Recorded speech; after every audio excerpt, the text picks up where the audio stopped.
Caros amigos, uma boa tarde para todos. Inicialmente, eu gostaria de dizer que me sinto muito feliz e muito honrado de participar das 9ª Jornadas de Medicina e Espiritualidade. Queria agradecer a Rosário e, em nome dela, toda a organização do evento e a mesa, a doutora Marlene Nobre, pelo convite afetuoso e também pela oportunidade que tive essa manhã de tanto aprendizado, de troca de informações, de experiências. Espero, nesses minutos de reflexão, compartilhar um pouco do que tenho aprendido também na qualidade de aluno com a obra desse benfeitor inigualável que é Emmanuel, editou um manancial de luzes e de esclarecimento através das mãos abnegadas de Francisco Cândido Xavier. Eu gostaria de compartilhar algo que escrevi antes de iniciar a nossa reflexão. E diz o seguinte: a experiência nos mostra que o arranjo das rosas em forma de buquê possui o impressionante dom de realçar as características singulares de cada uma delas, que dificilmente seriam notadas se estivessem sozinhas. Acreditando nessa propriedade surpreendente, reunimos textos esparsos sobre essa temática, pensamento e vida, na certeza de que o conjunto será bem mais que a soma das partes. Na verdade, eu me sinto como um jardineiro que simplesmente colheu as flores, colocou-as em conjunto, apertou o laço e trouxe com humildade para a apreciação de todos, porque as rosas não me pertencem. Os textos foram tirados do livro Pensamento e Vida, do livro Mecanismos da Mediunidade, de André Luiz, e do livro Obras Póstumas, de Kardec. Mas quando esses textos são reunidos num conjunto, eles apresentam um desafio para a nossa cognição. O principal elemento de obstáculo ao entendimento é que nós chegamos para um texto com uma compreensão prévia, com um conjunto de conceitos, de experiências e de vivências que nós trazemos para a leitura do texto. Portanto, é muito comum que alguém leia um livro inteiro e saia dessa experiência pensando do mesmo modo. E não raro, não absorva nada do que aquele livro tem a oferecer.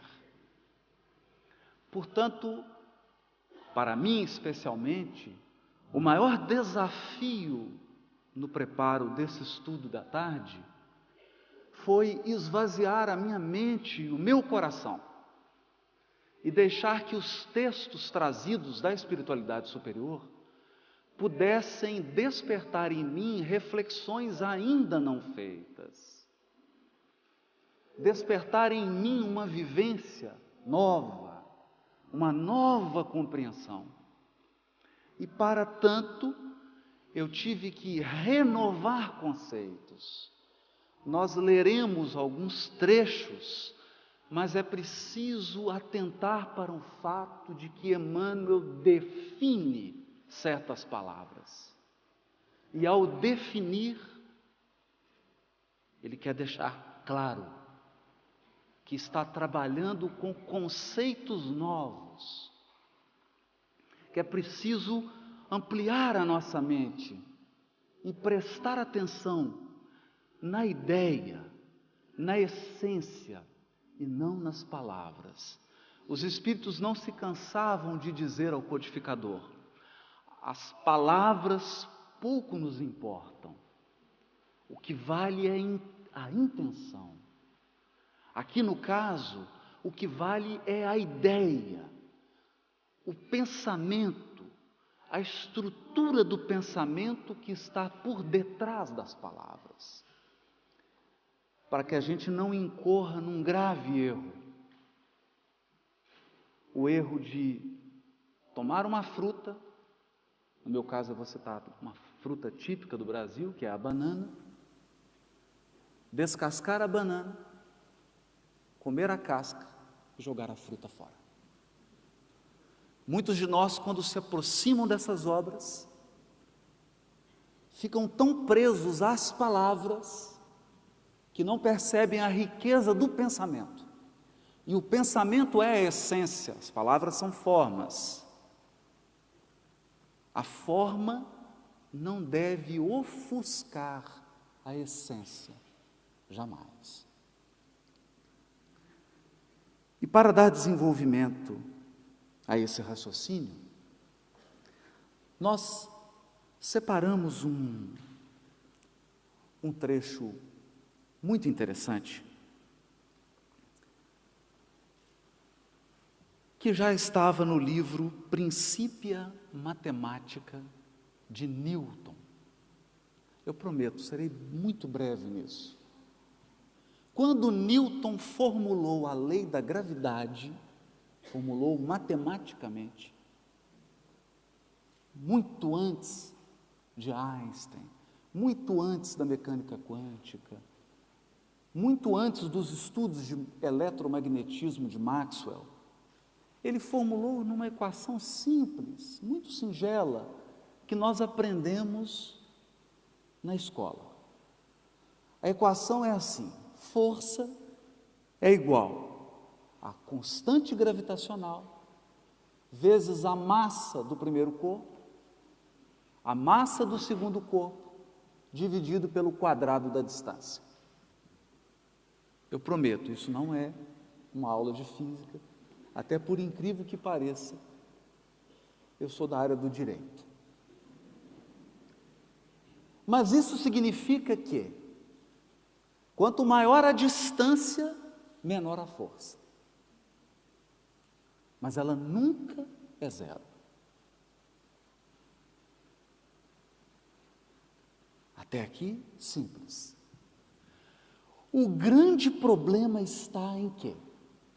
Imaginem dois corpos celestes, dois planetas, se quiserem, separados por milhões e milhões e milhões de quilômetros, portanto, muito distantes. Quanto maior a distância, menor a força. Um exercendo uma força gravitacional sobre o outro. A pergunta é: essa força se exerce imediatamente?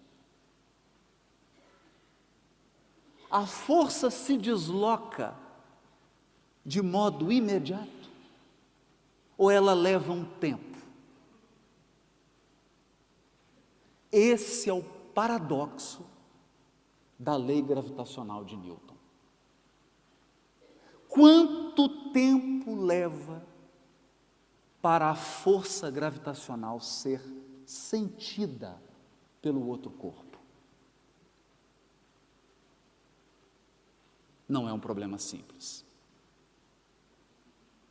Porque para responder a essa pergunta, e olhe que nessa época, Newton não estava ainda seguro de que a velocidade da luz é a velocidade limite para os corpos materiais. Nenhum corpo material se desloca em velocidade superior a 300 mil quilômetros por segundo. Então, como que se exerce a força gravitacional entre os corpos simultaneamente? Para responder a essa questão delicada, Newton, acreditem, postulou a existência do spiritus sensibilitus, um meio sutil, um meio etéreo que transmitia a força gravitacional. Alguns anos mais tarde, quando Maxwell publicou as suas equações do eletromagnetismo, não rejeitou esse conceito de Newton, mas trabalhou apenas com uma troca de palavras e substituiu esse spiritus sensibilitus pelo éter. O éter seria então um meio de propagação das ondas eletromagnéticas. Assim como o ar é o meio de propagação das ondas sonoras. Assim como um lago é o meio de propagação das ondas mecânicas, quando você atira uma pedra num lago.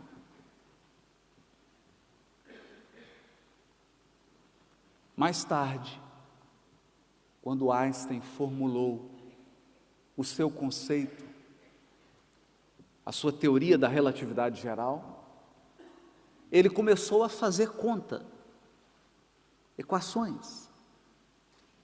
Quais propriedades deveria apresentar o éter para que ele desse conta de ser um meio de propagação das ondas gravitacionais ou da força gravitacional? E ele então percebeu que essa matéria deveria apresentar propriedades mágicas, inimagináveis, e resolveu abolir o conceito de éter e adotou o conceito de campo. É muito comum na investigação humana, quando você não sabe algo, você muda de nome.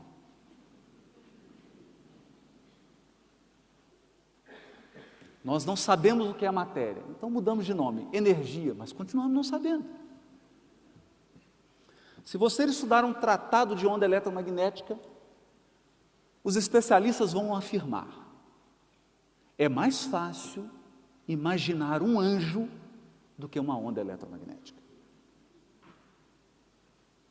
Nós não sabemos o que é. Na essência, nós não sabemos o que é. Nós lidamos com os efeitos, mas não com a essência. E talvez você esteja se perguntando: qual que é o tema dessa palestra da tarde? Talvez alguém já esteja pensando em levar para a coordenação um bilhete dizendo assim: eu acho que ele se desviou do tema. Pois bem, no livro Obras Póstumas, no item intitulado Fotografia do Pensamento, Kardec escreve: antes de Maxwell formular as suas equações de eletromagnetismo. Às vezes nós afirmamos que Kardec era positivista, mas não é bem assim. Olha o que ele vai escrever: o fluido cósmico, conquanto emane de uma fonte universal, se individualiza. O fluido cósmico emana de Deus, uma fonte universal, mas ele se individualiza, por assim dizer, em cada ser e adquire propriedades características que permitem distingui-lo de todos os outros. Eu absorvo o fluido cósmico, individualizo, e ele passa a ter características que são do Haroldo. Como a doutora Marlene absorve, e ele passa a ter características que são dela. Nem mesmo a morte apaga esses caracteres de individualização, que persistem por longos anos após a cessação da vida, coisa de que já temos podido convencer-nos. Cada um de nós tem, pois, o seu fluido próprio, que o envolve e o acompanha em todos os movimentos. Para onde quer que nos desloquemos, o nosso fluido nos acompanha. Como a atmosfera acompanha cada planeta. É muito variável a extensão da irradiação dessas atmosferas individuais. Então, cada ser possui uma atmosfera fluídica que o acompanha em toda parte.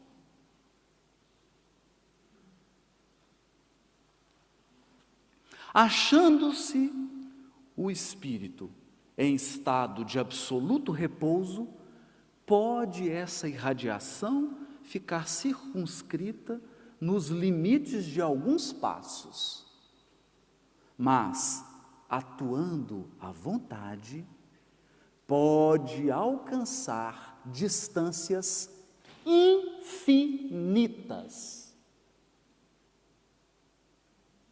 Infinitas.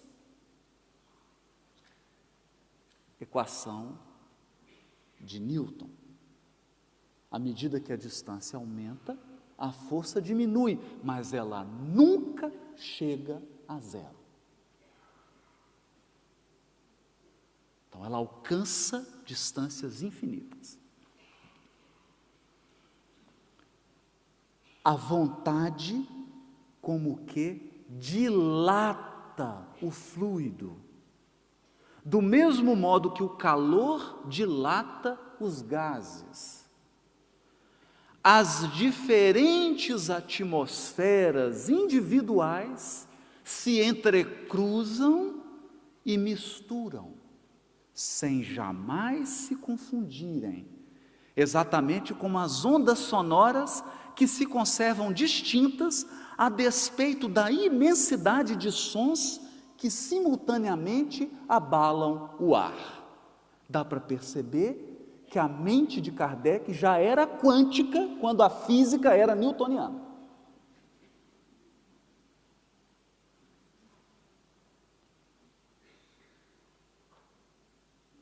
Atmosferas individuais, e ele prossegue.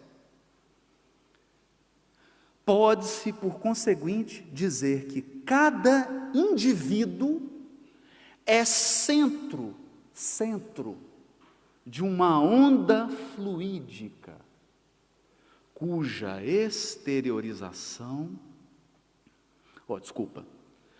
extensão se acha em relação com a força da vontade. Do mesmo modo que cada ponto vibrante é centro de uma onda sonora, cuja extensão está na razão propulsora do fluido, como o choque é a causa de vibração do ar e propulsora das ondas sonoras. É a vontade do espírito que provoca o choque, e essa sua onda fluídica se propaga no meio. Que meio? O fluido cósmico universal. É o que ele está dizendo. Só que a atmosfera de cada indivíduo é o fluido cósmico individualizado. Em alguns seres humanos, essa atmosfera mais parece uma tempestade. Em outros, lembra uma primavera perfumada e florida. Algumas pessoas nos causam até náusea pela emissão dos seus fluidos, que são profundamente maléficos, no sentido da maldade, da inveja, do orgulho, da vaidade, do ciúme e de uma série de sentimentos que tornam essa atmosfera carregada com cores muito específicas, com um cheiro muito desagradável, com uma vibração muito deletéria, ao passo que outras criaturas vibram de uma maneira que nos transmitem paz, tranquilidade, esperança, fé. Das qualidades peculiares de cada fluido, de cada atmosfera, de cada indivíduo, resulta uma espécie de harmonia ou desacordo entre eles. Foi o que o Dr. Luiz disse hoje aqui. Uma tendência a se unirem ou evitarem. Uma atração ou repulsão. Numa palavra, as simpatias ou antipatias que se experimentam. Muitas vezes sem manifestas causas determinantes. Se nos colocamos na esfera de atividade de um indivíduo, ou seja, se nos colocamos na sua atmosfera psíquica, a sua presença não raro se nos revela pela impressão agradável ou desagradável que nos produz o seu fluido. Bom, esse é o codificador. No livro Obras Póstumas. Nós escolhemos esse texto como uma das rosas que gostaríamos de unir a outros textos do benfeitor Emmanuel, para mostrar que a obra de Francisco Cândido Xavier está tão profundamente embasada na codificação de Kardec, ela está tão profundamente enraizada nessa codificação e ela representa um desenvolvimento dessas ideias que ficará claro para nós todos a importância da obra da psicografia de Chico para uma compreensão mais profunda da própria obra do codificador. Imaginem que Kardec escreveu quando desencarnou em 1869, isso já estava escrito, foi encontrado nas suas gavetas, nos seus documentos pessoais e publicados por um amigo.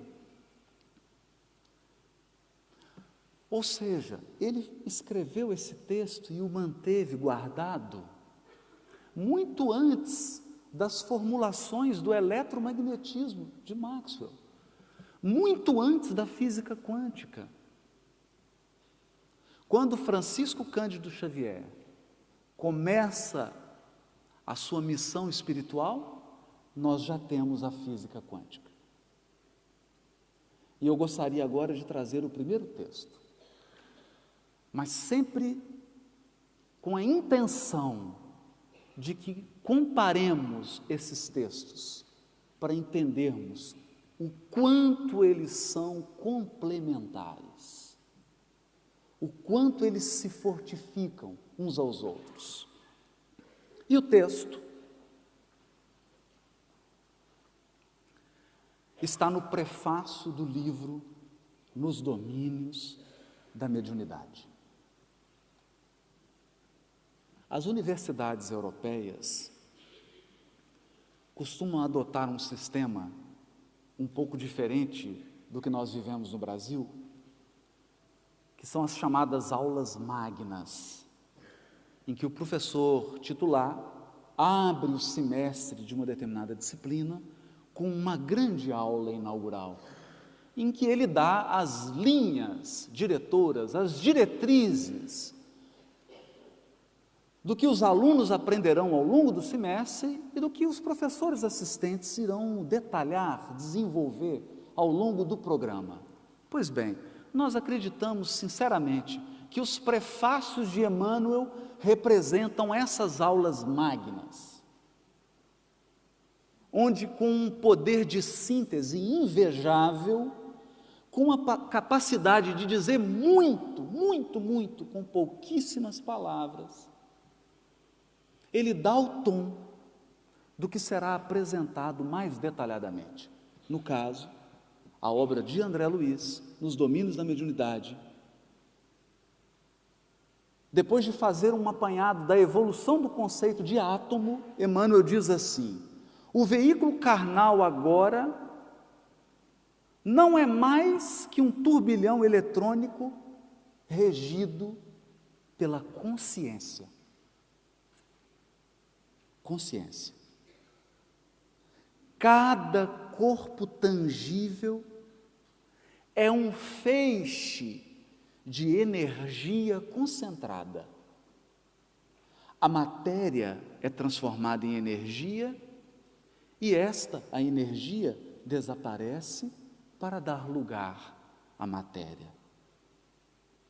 Químicos e físicos, geômetras, olha a turma da geometria, está precisando aparecer a turma da geometria, e matemáticos, erguidos à condição de investigadores da verdade, são hoje, sem o desejarem, sacerdotes do Espírito. Eles não querem, mas são. Por quê? Como consequência de seus porfiados estudos, o materialismo e o ateísmo serão compelidos a desaparecer por falta de matéria. A base que lhes assegurava as especulações negativistas. Então, o que Emmanuel parece indicar é que um conceito de matéria, até a física quântica, permitia que o materialismo marchasse triunfante. Porque imaginava uma matéria sólida, palpável. A partir do momento que muda o paradigma da física, e a matéria passa a ser vista como um feixe de energia, e hoje a cosmologia nos diz que a matéria palpável, essa que nós enxergamos e tocamos, é apenas 4% da realidade. O restante é uma matéria escura, eu não gosto do nome, escuro, invisível, é isso, uma matéria invisível, que não pode ser percebida pelos sentidos, e uma energia invisível, porque há sempre a polaridade, onde a matéria há energia, porque elas são intercambiáveis. Matéria invisível e energia invisível, segundo os cosmólogos, compõem 96% do universo. Isso significa que você só tem 4% de chance de ser materialista. Reduziu muito, porque não tem mais matéria. Aquela matéria do século XVIII, do século XVII, do século XVI, do século XV. A matéria hoje é vista num novo paradigma, numa nova perspectiva. E Emmanuel finaliza dizendo: os laboratórios são templos, igrejas, em que a inteligência é concitada ao serviço de Deus.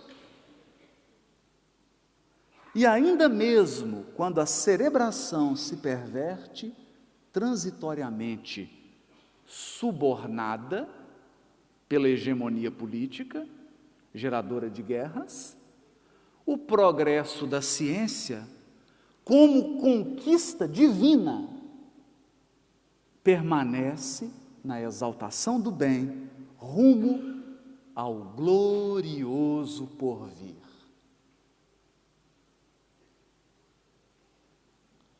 Esse novo paradigma da física, da biologia e da ciência acabou com as igrejas. Acabou. Sabe por quê? Tudo agora é igreja. O consultório médico é um templo. Um laboratório de química é um templo. A rua é um templo. Um estádio de futebol é um templo. Porque não temos mais a visão de um Deus da religião medieval. Temos a visão de uma inteligência suprema, de um amor supremo, que preside, que orienta, que provê a todo o universo infinito. Portanto, nós estamos mergulhados no fluido cósmico, como peixes no oceano. Onde quer que você vá, você está em Deus. Portanto, acreditamos que o progresso da ciência e da filosofia nesse novo paradigma exige uma mudança de concepção do que seja a religião. A religião deixa de ser uma estrutura hierárquica de sacerdotes. Ela deixa de ser um conjunto de dogmas teológicos. A religião deixa de ser um conjunto de práticas ritualísticas. A religião passa a ser um estado de comunhão com essa inteligência suprema. Portanto, uma experiência profundamente individual, intransferível e íntima.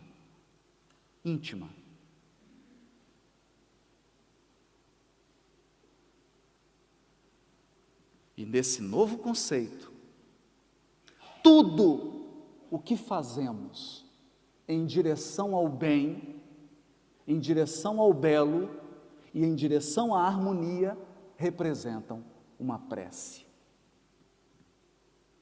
Portanto, estamos em prece quando cuidamos de um jardim.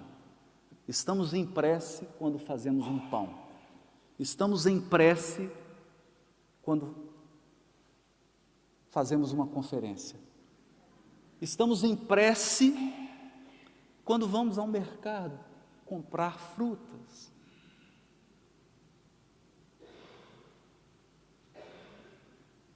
Novos paradigmas.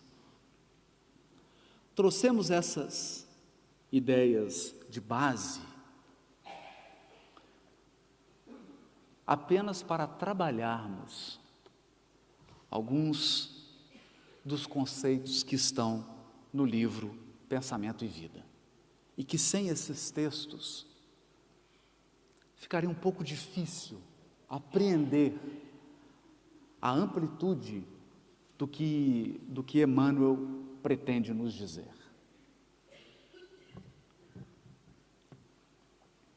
No livro Mecanismo da Mediunidade,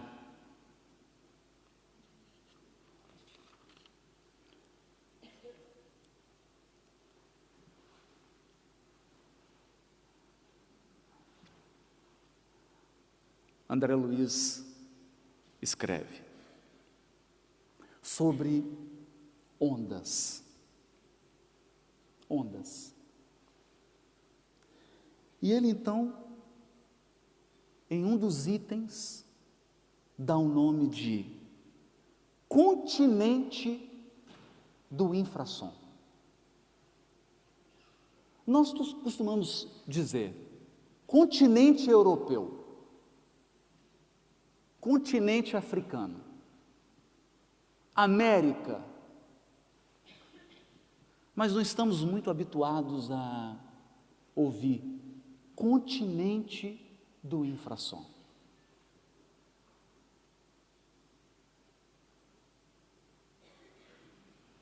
É curioso porque somente no título é como se André Luiz tentasse nos dizer: percepção é realidade. Perceber, ver, ouvir, experimentar é como habitar, é como visitar um lugar. Não tem diferença. E ele escreve assim: nas ondas do infrassom, que o nosso ouvido humano não pode perceber, portanto é um continente que nós não podemos ir, fisicamente falando, em semelhantes faixas da vida que a ciência terrestre assinala como continente do infrassom, circulam forças complexas. Contudo, para o espírito encarnado ou ainda condicionado às sensações do plano físico, não existe nessas províncias da natureza senão o silêncio. Para nós, só há silêncio, porque o ouvido não capta. No entanto, não tem silêncio. Nesse continente circulam forças complexas. Que forças são essas? Então, essas ondas começam a ficar mais curtas e nós entramos no continente do som audível. Nesse continente, você encontra Beethoven, Mozart, Chopin, Debussy, Ravel, Rachmaninoff, Prokofiev. Todo mundo.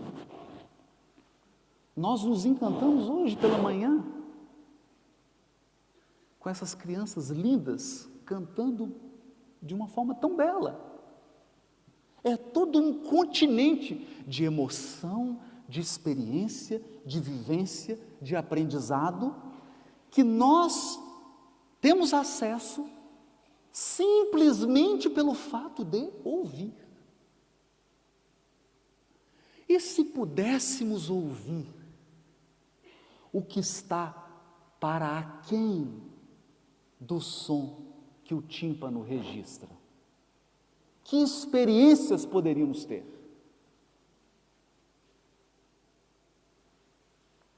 Porque lá circulam forças complexas. Todos nós, seguramente, já passamos pela experiência de ouvir uma música predileta e de sair absolutamente emocionado, absolutamente animado, revigorado, simplesmente, entre aspas, porque ouviu uma música. Prossegue André Luiz. Depois que você chega nas notas mais agudas, do piano. Eu vou pedir licença, vou deixar isso aqui.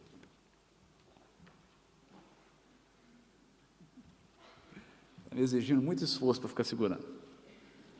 Depois que você sai do som, do mais agudo do piano, à medida que vai ficando mais agudo, deixa de ser som e passa a ser luz.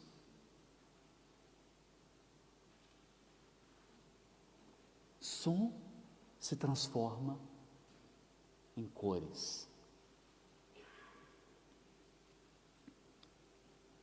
Alteia-se a ordem das ondas e surgem depois do vermelho, o alaranjado, o amarelo, o verde, o azul, o anilado e o violeta, que por um acaso, por uma coincidência, porque vocês sabem, a vida está cheia de coincidência, são as cores dos centros vitais.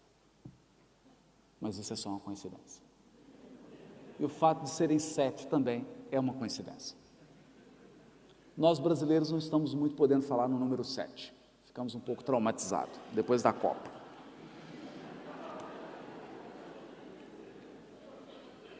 Som vira luz.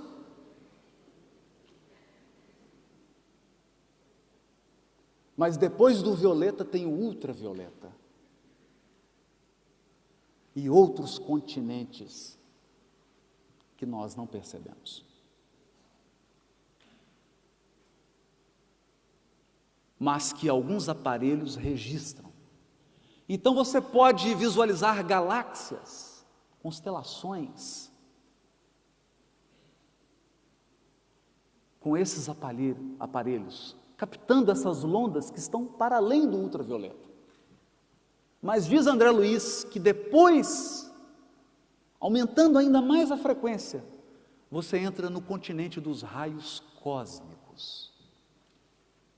E aí ele silencia. É todo um mundo de percepção. Estamos dizendo isso apenas para realçar que a realidade não é o que nós percebemos.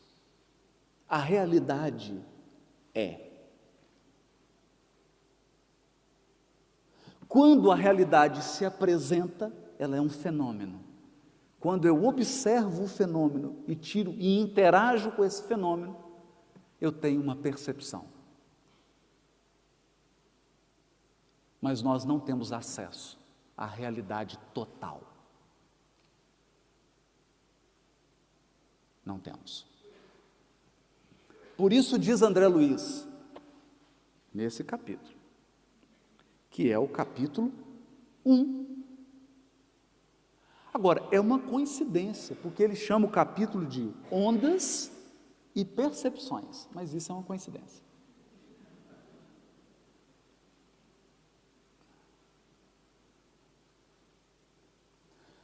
O que eu percebo não é o que existe. Porque eu nem sempre percebo o que existe.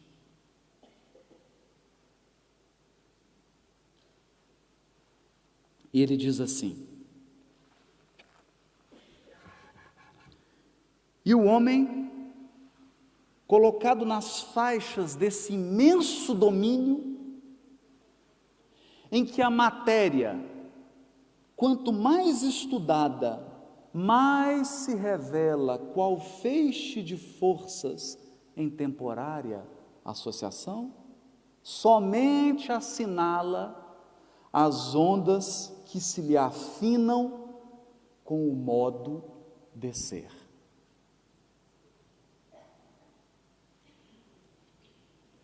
Eu somente vejo o que eu já sou. Como eu sou um ser humano, eu tenho uma percepção humana. O dia que eu me tornar um espírito puro, eu terei a percepção de espíritos puros. E assim por diante.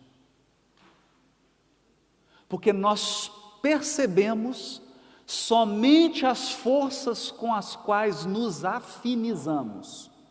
Afinizar ou afinidade, na língua portuguesa, de Portugal e do Brasil, significam aquilo com o qual o seu sentimento está vinculado.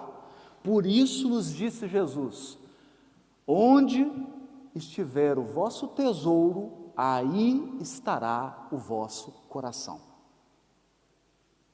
Nós estaremos sempre atrelados àquilo que valorizamos. Agora, não nos esqueçamos, nos diz Emmanuel no prefácio do livro Vinha de Luz, a abelha se afiniza com o néctar. o abutre se afiniza com cadáveres.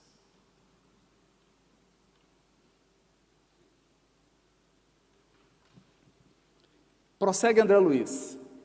Temo-lo dessa maneira, o homem, por viajante do cosmo, respirando num vastíssimo império de ondas, que se comportam como massa ou vice-versa, massa ou energia, condicionado nas suas percepções à escala do progresso que já alcançou. Progresso esse que se mostra sempre acrescentado pelo patrimônio de experiência em que se gradua no campo mental ou atmosfera psíquica de Kardec, que lhe é característico, em cujas dimensões revela o que a vida já lhe deu, ou tempo de evolução. Tempo de evolução, o que eu já recebi da vida. E aquilo que ele próprio já deu à vida, ou tempo de esforço pessoal na construção do destino. Isso nem sempre é proporcional.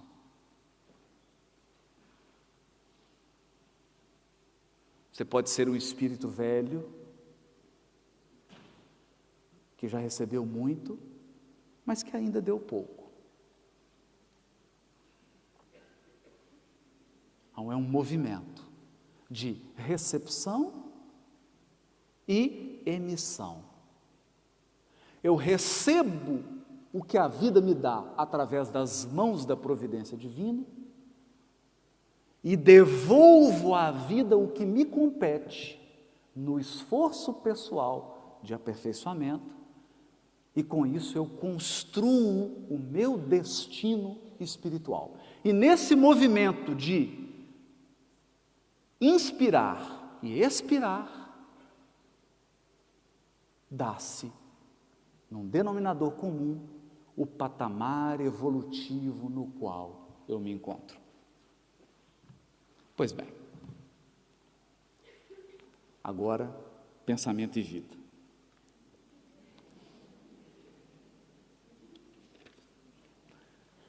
Estou brincando, está tudo dentro do pensamento e vida. É claro que o título não é uma coincidência. Não há nada gratuito na psicografia de Chico Xavier. Não nos enganemos.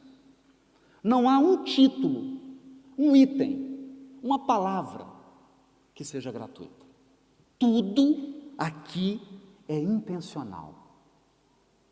Tudo aqui é cuidadosamente colocado.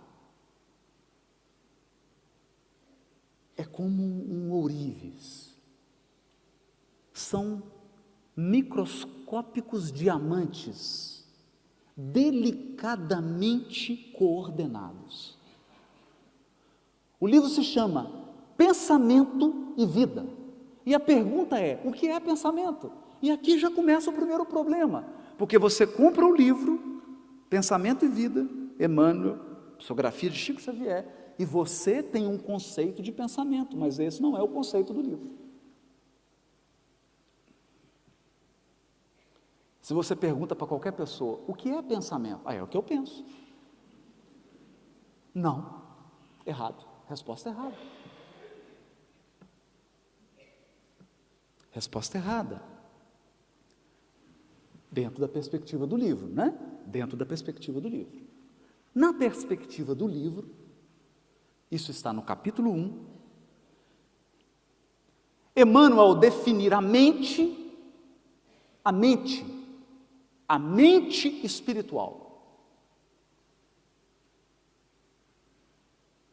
ele diz que ela é um espelho. Isso é curioso. Porque isso é poético, é ambíguo. Por que um espelho? E ele vai dizer, é um espelho porque emite e porque recebe. Não, mas aí não é espelho.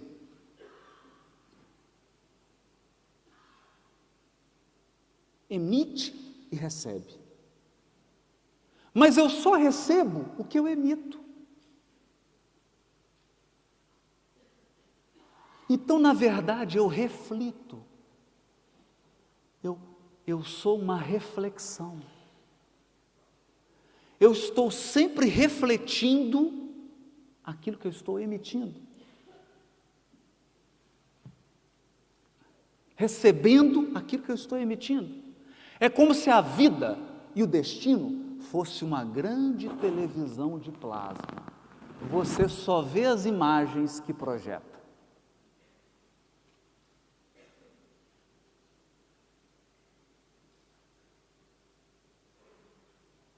E ele diz assim, definindo-a a mente por espelho da vida, reconhecemos que o coração é a face do espelho e que o cérebro é o centro de suas ondulações, gerando a força do pensamento. Então, pensamento, na perspectiva desse livro, é quando inteligência e sentimento, emoção e raciocínio se unem, se juntam para formar o pensamento.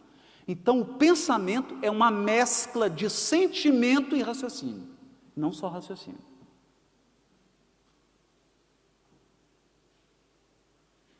Essa é a definição de pensamento nessa cartilha. E é bom lembrar, diz Emmanuel no prefácio, esse livrinho, aparentemente pequeno e constrangedoramente grande, é uma cartilha oral que Emmanuel anotou e ditou pelas mãos de Chico Xavier, utilizada numa escola no mundo espiritual para preparar os seres que vão reencarnar. É como se fosse um curso intensivo para reencarnar.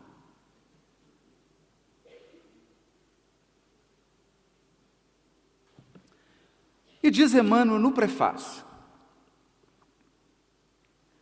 pensamento e vida, nós chamamos essa cartilha no mundo espiritual. E sob a mesma designação, oferecemos aos companheiros, aos irmãos de luta, temporariamente internados na esfera física, para informá-los, mais uma vez, de que o nosso pensamento cria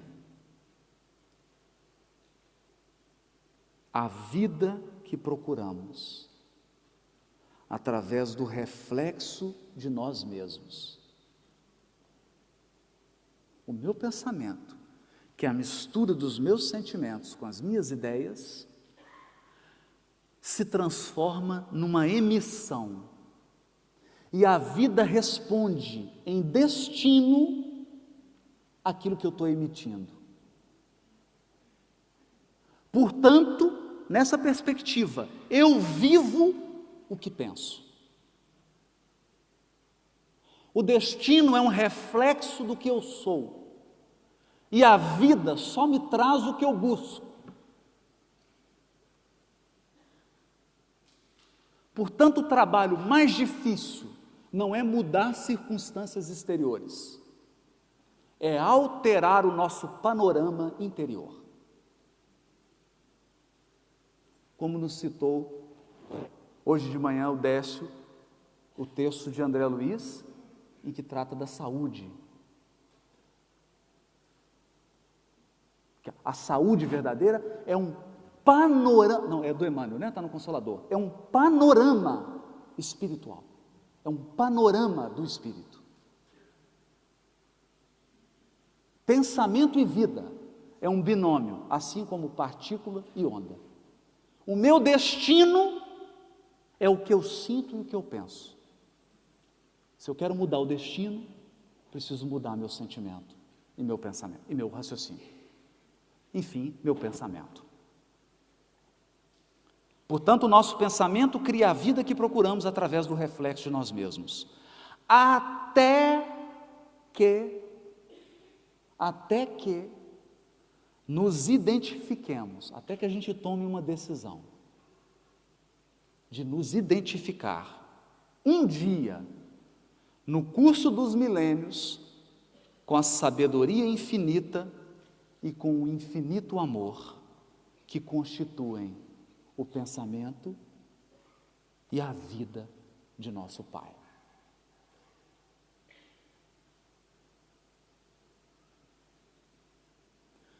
Portanto, o pensamento de Deus governa e equilibra o universo. E dentro das suas leis soberanas, nós recebemos aquilo que emitimos, portanto, aquilo que queremos. É o que diz Emmanuel no primeiro capítulo, quando diz: a mente é o espelho da vida em toda parte. Ergue-se na terra para Deus, sob a égide do Cristo. A feição do diamante bruto, que arrancado ao ventre obscuro do solo, avança com a orientação do lapidário para a magnificência da luz. Em todos os domínios do universo, vibra, pois, a influência recíproca. Tudo se desloca e renova sob os princípios de interdependência e repercussão. O reflexo, quando eu reflito algo, quando eu registro algo, esboça a emotividade. A emotividade plasma a ideia. A ideia determina a atitude e a palavra que comandam as ações.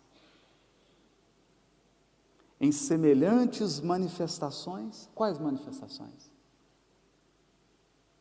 Receber um estímulo exterior, aí eu tenho a minha emotividade, que gera a minha ideia, que gera a minha atitude, que gera a minha palavra e que gera a minha ação. É um circuito. Em semelhantes manifestações, alongam-se os fios geradores das causas. As causas do destino estão em nós, nesse processo. De que nascem as circunstâncias. Portanto, as circunstâncias são um efeito de um processo que acontece dentro de mim. Essas circunstâncias podem ser válvulas obliterativas ou alavancas libertadoras da existência. O reflexo mental mora no alicerce da vida. Refletem-se as criaturas, reciprocamente, na criação que reflete os objetivos do Criador. Muito obrigado pela sua atenção. Obrigado, Cláudio.